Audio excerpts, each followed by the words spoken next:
I'm Barbara Britt, and I'm here today, and we're going to go on our program, Another Seat at the Table, Diversity and Inclusion. I'm so glad you're going to be with us today, and we're going to be talking again about unpacking stereotypes. So we're going down the list of unpacking stereotypes, and just like biases, unfortunately, most of us have them. It's one of those hard conversations. So we're going to talk about that today. Again, this goes along with Another Seat at the Table, Diversity and Inclusion. And we want to know, how can we be inclusive as human beings? So I want us to really think about that. I'm Barbara Britt. I'm a motivational speaker. I'm a consultant with businesses that goes in and talks about culture change. In fact, I'd like to bring this program to your company. Why? Because diversity and inclusion is an ongoing conversation.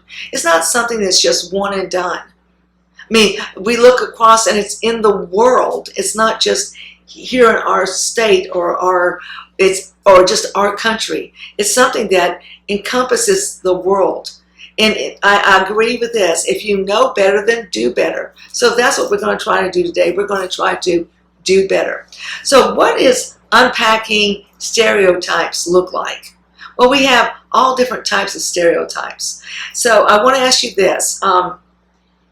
When we talk about the differences between stereotypes and biases, implicit bias, well, what's the difference? Well, let me tell you what a stereotype is. And when I heard this, I thought, well, yeah, that's exactly what it is. Stereotypes is an idea or a belief.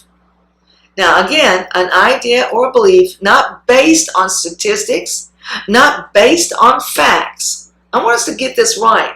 It's an idea or a belief one has about specific demographics based on outward appearance.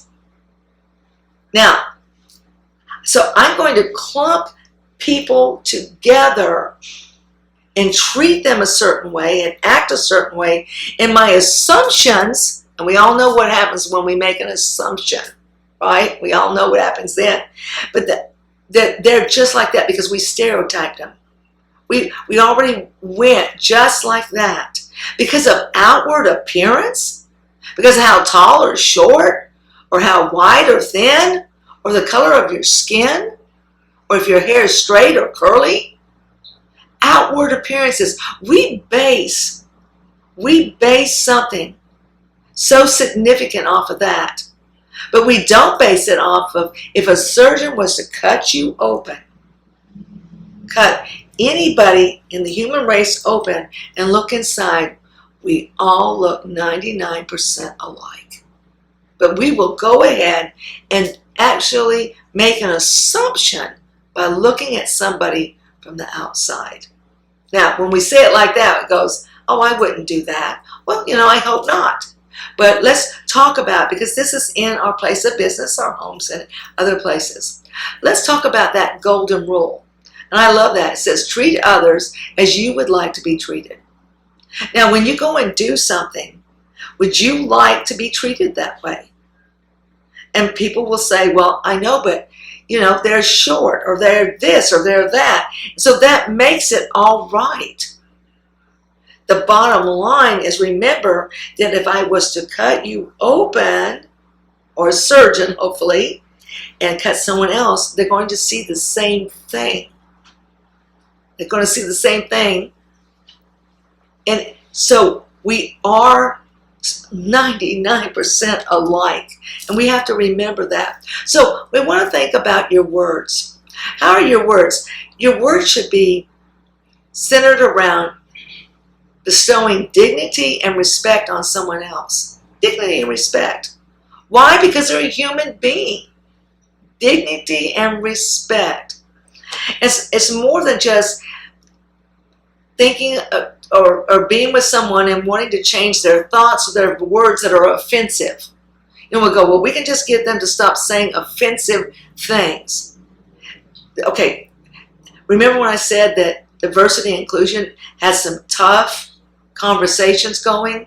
And I'll tell you what, we're all going to feel squirmy at one time or another. Every one of us is. The thing about it is we've got to change our thinking.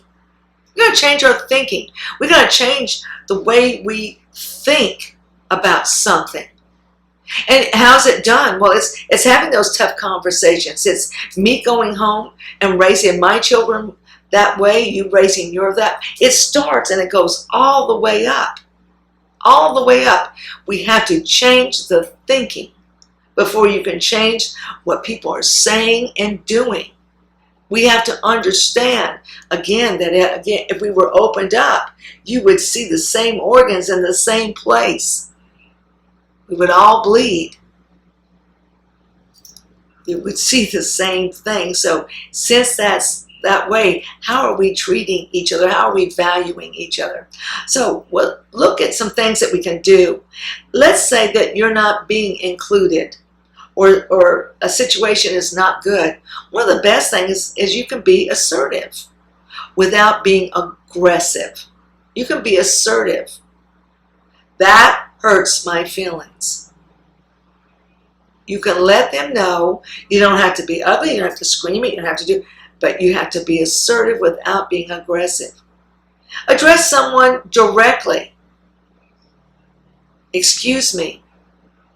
When you say that to me, when you use that tone to me, again, we have to go at this way. When someone does something that's an inappropriate behavior, you have to call them on it right then and right there. And you're going, well, that's real easy, but you're not in that position where I'm going to get beat up because of that. But this is something that we've got to start teaching. Respecting, listening, and hearing. You've got to let them know you were offended by those comments. You've got to let them know you were offended. And I had to learn this. I have to say, did I offend you with something I said or did? And then I have to listen. I can't make excuses. Well, I thought that, well, it doesn't matter. Were you offended by something I said or did? Make it clear to them in a nice, respectful manner, but again, being assertive, that you don't want those statements, those kinds of statements made again. That's your line. Organizations and the people in them have to strive to be their best. But really and truly, they have to strive to understand that they're human beings. And we all have to be our best and treat each other with the best. Would we do that to ourselves? Would we say and condone that? And remembering that if I opened you up, you're just like I am.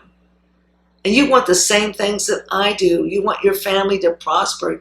You want your children to grow up and be happy. You want to have a warm place to live. You want to have running water. It's not that I was made better than you are. Circumstances. I have to know those types of things. I have to realize them. And then I have to do it. If you know what the right thing to do, you've got to do the right thing. Think about something before you speak. It's easy to come, well, I didn't mean it that way. Again, did I offend you? And then you got to listen. Did I hurt your feelings over that? You got to listen. Well, I'll try to do better. Think about this. When I have these incidents and I talk to someone, when that person apologizes, I ask them those questions. When that person apologizes, then I accept the apology. Now, I want all of us to know this. That doesn't give me a free rein to go back and do it over and over and over again. When I know better, I've got to do better. And that's in the business world. But that's everywhere. It's kind of like the golden rule. It's a rule on how to treat humans. So think before you speak. Think about putting that other person in your shoes. Put them inside here. You just said that. How does that make you feel? Did it make you feel proud to be who you are? Does it make you proud of the country you came from, your nationality? Does it make you proud of your heritage? That's what all of us want to have. So before you say that to them, think about putting them right here in your heart. What you said to them. How would that make you feel if it was said to you that way? You want to respond to others and give them value. You want to respond to others and give them value. You want to make sure that we are inclusive. You didn't just invite them to the dance, but you actually asked them to dance. And I'm going to end on that. Our next one is going to go strongly into biases. But remember, the next time you think something, is it just because the way they look on the outside? Think again about that surgeon and what we all look like on the inside and what we want. This is Barbara Britt, and at the end of this you will see how to go to my website, and I hope that you will want to bring this into your company, your church, because we all really truly know better, and it's time we started acting better. I'm so glad you joined me today. Thank you very much.